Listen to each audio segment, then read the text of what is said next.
យើងខ្ញុំសូមជំរាបជូនបងប្អូននៅក្រុងប៉ោយប៉ែតទាំងអស់ឲ្យបានជៀបថាសម្រាប់កំណត់ផ្លូវជាតិលេខ5ចន្លោះពីផ្សារកណ្ដាលទៅដល់កូនដំរីហើយនឹងផ្លូវជាតិលេខ58គឺស្នើសុំបិទចរាចរណ៍ទាំងស្រុងហើយក្នុងម៉ោងនេះសមត្ថកិច្ចយើងគឺបិទចរាចរណ៍ទាំងស្រុងហើយដោយសារយោធាសៀមបានធ្វើការបាញ់ផ្លោងជញ្ជ្រុំមកកាន់រមូល58និងចិត្តដើមពោធិ៍រដេម៉ៅហើយទ្រាំបានធ្លាក់នៅលើ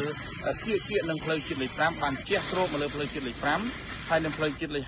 58ហើយក៏បណ្ដាលឲ្យអ្នកដំណើរដែលធ្វើដំណើរឆ្លងកាត់ដោយរថយន្តតូរីសពណ៌លឿងមួយនោះបានរងរបួស2អ្នកផងដែរដូច្នេះហើយសូមបងប្អូនមេត្តាយោគយល់សម្រាប់ការធ្វើដំណើរចរាចរណ៍